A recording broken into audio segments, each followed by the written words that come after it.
Hello students, how are you all? All good? Nice. At the theater, except unit number 4, activity number 4. Read and enjoy. तो 1, 2 and 3 activity मैं already upload कर चुका हूँ previous video में. आप लोगों ने नहीं देखा है तो देख लीजिए, सारे लिंक डिस्क्रिप्शन में है. आज मैं एक्टिविटी 4 स्टार्ट कर रहा हूँ. चलिए फिर स्टार्ट करते हैं. So at the theatre to the lady behind me, एक बहुत ही अच्छा सा पोएम है. इसके अंदर जो है पोएम में एक जो लेडी पीछे की तरफ बैठी हुई है थिएटर में, वो किस तरह का उसका बिहेवियर है और वो क्या कर रही है उस ड्यूरिंग दिस शो, वो पूरा पोएम के फॉर्मेट में बताया गया है. काफी अच्छा सा मतलब उसको समझाया है काफी अच्छे से. यहाँ पे जैसे देख सकते हैं, एक जो डायग्राम अपने को दिया हुआ है, किस तरह का ये कर्टेन्स लगे हुए हैं, थिएटर का बना हुआ है. नीचे इस तरह से ऑडियंस भी बैठी हुई है यहाँ पे, और कुछ प्ले चल रहा है, कुछ लोग यहाँ पे परफॉर्म कर रहे हैं, और यहाँ पे इस तरह का एक स्क्रीन या बोर्ड जैसा भी बना हुआ है. Right. AP Herbert is the poet of this poem. ठीक है, तो क्या है इस पोएम का डिटेल, चलो फिर हम लोग आगे देख लेते हैं पूरा. Dear madam, you have seen this play, I ever saw it till today. तो पोएम की पहली लाइन में बताया जा रहा है कि डियर मैडम, आपने ये प्ले पहले देख लिया है.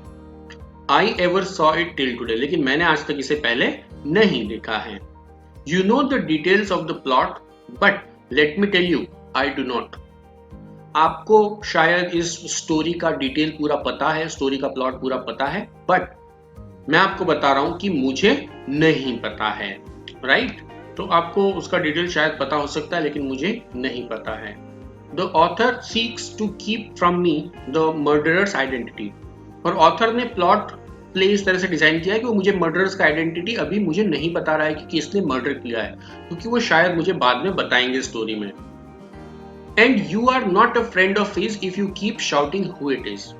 और तुम ऑथर की फ्रेंड नहीं बोल सकता हूं मैं तुम्हें, तुम एक अच्छी पर्सन नहीं हो, तुम किसी की फ्रेंड नहीं हो अगर तुम पहले से ही शाउट कर रहे हो कि कौन है वो, और पहले से ही सब लोगों को ये बता रही हो कि ऑथर का आइडेंटिटी कौन है, जस्ट बिकॉज तुमने ये प्ले पहले देखा हुआ है. तो बाकी लोगों का प्ले देखने का जो है तुम पूरा चार्म बिगाड़ रही हो dear madam. The actors in their funny way have several funny things to से.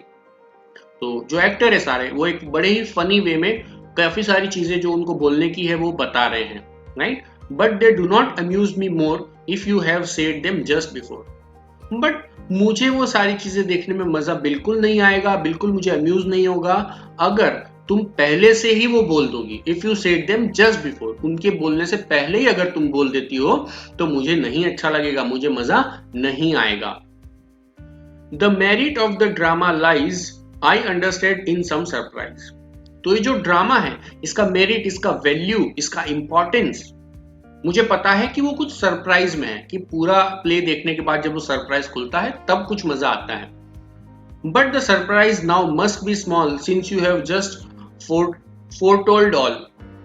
लेकिन अब तो वो सरप्राइज खत्म हो गया, अब उस सरप्राइज का कोई वैल्यू नहीं रहा, क्योंकि तुमने तो पहले से ही बोल दिया है सबको. फोरटोल्ड ऑल, फोरटोल्ड ऑल का मतलब हुआ कि सबको पहले से ही बता देना. अब तुमने तो जब पहले से ही बता दिया है तो फिर उसका वैल्यू सब लोगों के लिए कम हो गया. राइट. तो इस तरह के लोग होते हैं जो कि बीच बीच में बोलते हैं, पहले से बोलते हैं और बाकी सारे लोगों का मजा पूरा बिगाड़ देते हैं. उसी के बारे में ये पोएम है. The lady you have brought with you is I infer a half wit to.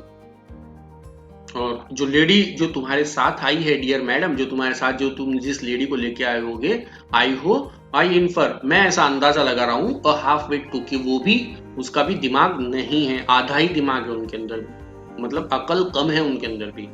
But can understand the piece without assistance from your knees. हाँ, बट मैं समझ सकता हूँ कि तुम दोनों ही एक जैसे हो, तो बिना एक दूसरे के असिस्टेंस के तुम ऐसा नहीं कर सकते हैं. और या इसका मतलब इस तरह से निकल सकता है कि मैं ये जो सब कुछ ड्रामा हो रहा है इसको समझ सकता हूँ विदाउट असिस्टेंस फ्रॉम योर नीज. तुम्हारी जो नीज तुम्हारे साथ में है वो अगर नहीं बताएगी तो भी मैं ये सारी चीजें देख के प्लॉट को समझ सकता हूँ. In short, foul women, I would suit, it would suit me just as well if you were mute. In short, अगर मैं बोलूँ तो फाउल वुमेन, एक खराब lady, it would suit me just well if you were mute. मुझे ये काफी अच्छा लगता कि अगर तुम म्यूट होती, मतलब कि तुम बकबक ना करती, तुम ये सारी चीजें पहले से ना बोलती, चुप बैठती, तो ये मेरे लिए काफी अच्छा होता. In fact, to make my meaning plain, I trust you will not speak again. In fact मैं ऐसा सोचता हूं, to make my meaning plain, मेरे मतलब को तुम समझते हुए, मेरी बातों को तुम समझते हुए, आई ट्रस्ट, मैं ऐसा ट्रस्ट करता हूँ कि you will not speak again, तुम अगेन फिर से वापिस से अगली बार कुछ नया आने वाला होगा उससे पहले नहीं बोलोगी। And may I add one human touch, don't breathe upon my neck so much. और एक और बात मैं अगर तुम्हें बोलूं, एक और ह्यूमन टच में तुम्हें अगर बात बोलूं, वो ये है कि थोड़ा दूर बैठो और मेरी गर्दन के पास में बहुत ज्यादा जोर जोर से ब्रीथ मत करो, सांस मत लो, मुझे वो इरिटेशन फील हो रहा है। So you just seat properly, मुझे भी प्रॉपरली बैठने दो, मुंह बंद रखो अपना और मुझे देखने दो। Right, this is the meaning of poem. तो फ्रेंड्स, आप भी कई बार इस तरह के लोगों से कांटेक्ट में आए होंगे जो कि पूरा मूड बिगाड़ देते हैं, पूरा सस्पेंस बता देते हैं, स्टोरी का खराब कर देते हैं, मूवी का सीन खराब कर देते हैं या सस्पेंस बिगाड़ देते हैं। अगर आपको ऐसे कोई लोग मिले हैं तो जरूर से मुझे कमेंट में कमेंट करके बताइए। और अगर वीडियो को देखने आपको मजा आया है तो यार लाइक करो यार, बहुत कम लाइक आते हैं वीडियो पे, अब इतने सारे 1000 लोग देखते हैं, लाइक 100 से ही पहुंचते हैं मुश्किल से। तो यार थोड़े लाइक, कमेंट, शेयर, सब्सक्राइब भी कर दिया करो, आपके लिए इतनी हेल्प करता हूँ, थोड़ी हेल्प मेरी भी करो। ठीक है बच्चों, मिलते हैं 5th एक्टिविटी में, मैच द पेयर, बहुत ही ईजी एक्टिविटी है।